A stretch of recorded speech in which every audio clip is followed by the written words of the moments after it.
Hello everyone, Pastor Howie here with another reading from 40 Days with the Celtic Saints by David Cole. Today is Thursday, December the 9th, 2021. And the scriptures that go along with the reading today come from Romans chapter 1, verses 20 through 23, which I have posted on our Facebook site. And I will now read from the New International Version, and then I will read again after we've read through the chapter we're going to look at today, which is chapter 26, about a man named John Scotus Eriugena. Somebody you probably never have heard of, or if you have heard of, you may even know how to pronounce his last name better than I do. He's known as John the Scot of Ireland. He died in 877, so quite a bit later than some of the other people we've been reading about. Anyway, let's begin with the NIV version of this passage of Scripture. For in this chapter, there is the same verses, but they're from, Eugene Peterson's The Message. And so it's insightful to see both what the scriptures say in the New International Version translation and the commentary, the running commentary of scripture that was written by Pastor Eugene Peterson in The Message.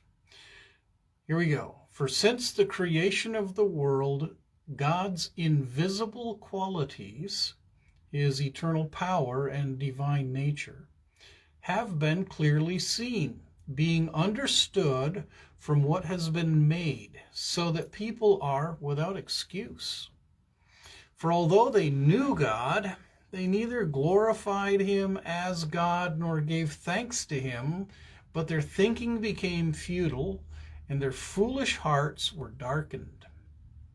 Although they claimed to be wise, they became fools, and exchanged the glory of the immortal God for images made to look like a mortal human being, and birds, and animals, and reptiles. Now, reading about John Scotus Eriugena may stretch your thinking a little bit, and I think that's good. So let's see what David Cole has to say about this man. John Scotus Eriugena was a renowned theologian and scholar whose name means something like John the Scot of Ireland. He brought the Christian mystic tradition firmly into Celtic Christianity, not only by his own teachings, but also by translating the complete works of the 5th or 6th century Greek Christian mystic Dionysius the Areopagite, who is more commonly known today as Pseudo-Dionysius, and by writing a commentary on celestial hierarchy, part of the works of Pseudo-Dionysius.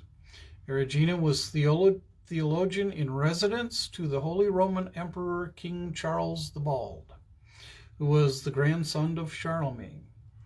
Eriugena wrote a wonderful homily on the prologue to the Gospel of John, John chapter 1, verses 1 through 17. But perhaps most famous is his work Periphyseon, or On the Division of Nature, in which he presents an understanding of the origin and meaning of the universe, which establishes the created world, both visible and invisible, as a theophany of God, who is unknowable in himself. God is thus simultaneously present in all things and infinitely beyond all things. The sense of the connectedness of humanity and nature, and of the ability to see and experience God within creation, is deeply woven into the teachings of Celtic Christianity, and nowhere more explicitly does it appear than in Eriugena's work. Other Celtic saints also lead us to see God in creation, or to get to know the Creator through getting to know creation.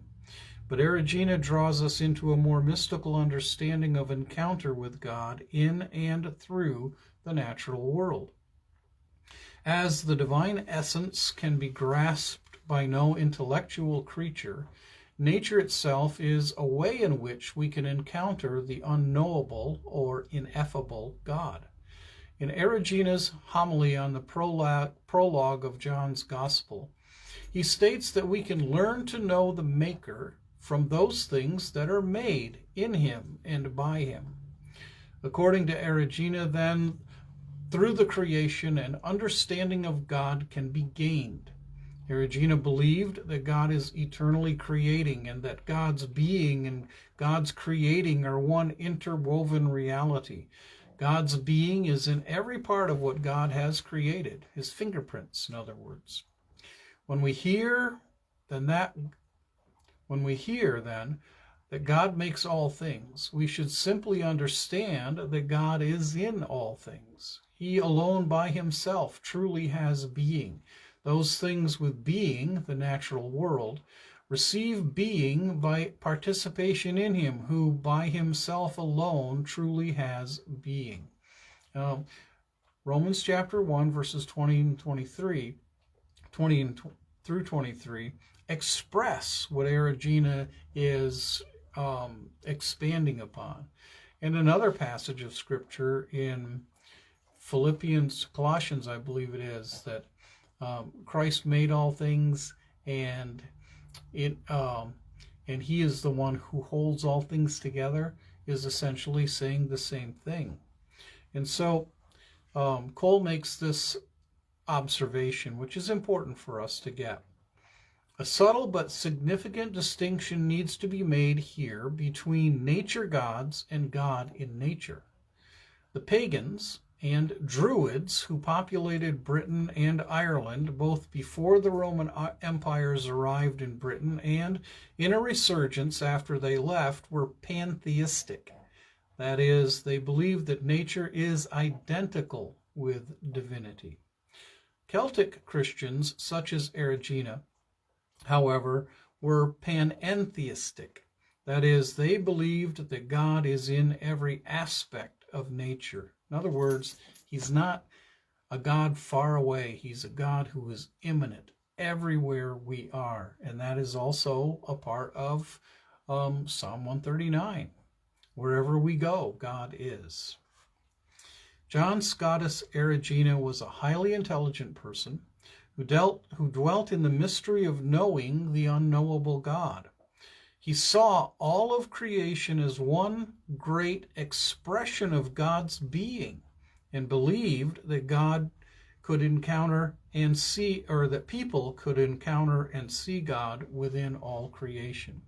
And again, I would make this comment that it kind of just left my mind. But the comment is, that God is expressed in creation in such a way that though we have a tendency to separate that which is sacred from that which is secular, the reality is, and the Celtic Christians saw this reality and lived into this reality, is everything is sacred because everything is of God. That doesn't include sin, of course, but all things that God made are part of his expression, his creative expression. And so, yes, we can encounter God any place we are. That doesn't mean that we should stay away from church. As some people say, well, I can worship God any place. I don't need to go to church. That's not the point. We can and we should find God every place. But at the same time, church is a different matter. And so Eriugena is not talking about church in this section. Church is the assembly of God's people, where his presence is particularly expressed to us in worship in the Spirit and in truth. Anyway, I digress. Here are some questions for us to think about. How do we view the natural world around us? Is it something that is just there, perhaps for us to use? That's been a kind of a problem for ever since the industrial age, especially. We use it to the point that we are destroying creation. Or do we see it as something more? If we see it as something more, something connected with God, connected to God, does or should that change the way we act towards it and interact with it? All things in this world are sacred, created by God, with the exception of sin and evil. And so, as we think about this, I read these verses, Romans 1, verses 20 through 23, again, from Eugene Peterson's commentary, The Message. The basic reality of God is plain enough. Open your eyes, and there it is. By taking a long and thoughtful look at what God has created, people have always been able to see what their eyes as such can't see. Eternal power, for instance, and the mystery of his divine being. So nobody has a good excuse. What happened was this. People knew God perfectly well, but when they didn't treat him like God, refusing to worship him, they trivialized themselves into silliness and confusion so that there was neither sense nor direction left in their lives. They pretended to know it all, but were illiterate regarding life.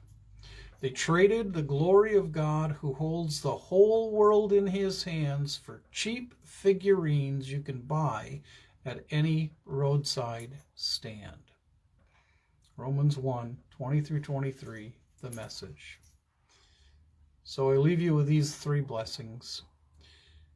May you know the intelligence that God has given you and use it well. May you know God through creation and see God in all the world around you. May you experience the mystical reality of knowing the unknowable God. And I'm late today, but may you have a great day, and we'll see you tomorrow, God willing.